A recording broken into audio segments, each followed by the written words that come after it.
মুখ্যমন্ত্রীর উপস্থিতিতে 12ই ডিসেম্বর এই নলচর মাঠে এই মেলার মধ্যে এই অ্যাম্বুলেন্সটা মাননীয় বিধায়ক তার জন্মদিনের হিসাবে নলচরবাসীকে উপহার দিয়েছেন। এই বক্তব্য যেমন রেখেছেন এবং This news is brought to you by Himalayan International Residential School, Siliguri, West Bengal. এই অ্যাম্বুলেন্সের গায়ে ওনার ছবি লাগিয়ে এটা উনি স্বাস্থ্য দপ্তরের কাছে দিয়েছেন। আমাদের বক্তব্য হচ্ছে রেড ক্রস সোসাইটি একটা আন্তর্জাতিক সংস্থা, এটা কোনো দল বা কোনো সরকারের সংস্থা নয়। রেড ক্রস সোসাইটির অ্যাম্বুলেন্স এটা একটা বিধায়কের জন্মদিনে এভাবে উপহার দেওয়া এবং মাননীয় মুখ্যমন্ত্রীর উপস্থিতিতে এটা সম্পূর্ণ বেআইনি, অগণতান্ত্রিক এবং এটা সরকারের এবং যিনি দিয়েছেন ওনার একটা স্বৈরাচারী মনোভাবের প্রতিফলনে আমরা মনে করি।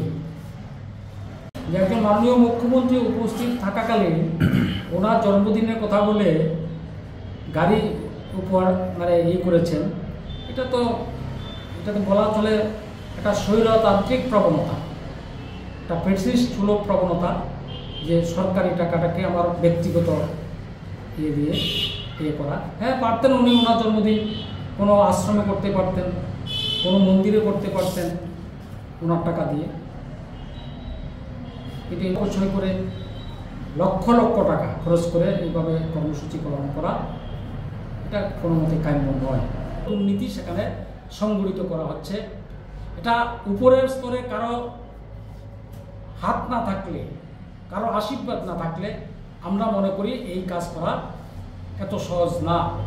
সুতরাং এই ক্ষেত্রে আজকে গত 12 তারিখের ডিসেম্বরে মাননীয় বিধায়ক যে মিথ্যার আশ্রয় নিয়ে রেড ক্রস সোসাইটির গাড়িকে ওনার নামে চালিয়ে দিয়ে এবং সরকারি টাকা, বিধায়ক উন্নয়নের টাকা যে গাড়ি দিয়েছেন, এগুলি ওনার জন্মদিনের উপহার বলে যে চালিয়েছেন, এটা আমরা তীব্র নিন্দা করি। আমাদের দৃঢ় বিশ্বাস এই মিথ্যা অপপ্রচার এবং বিভ্রান্তির সম্পর্কে নলচর সহ গোটা ত্রিপুরাজ্যের মানুষ সতর্ক হবেন এই অন্যায়ের বিরুদ্ধে এবং অগণতান্ত্রিক অনৈতিক কার্যকলাপের বিরুদ্ধে রাজ্যের মানুষ সোচ্চার হবেন, রাস্তায় নামবেন এবং আগামী দিনে এগুলির প্রতিবাদ আরও বেশি বেশি করে হবে।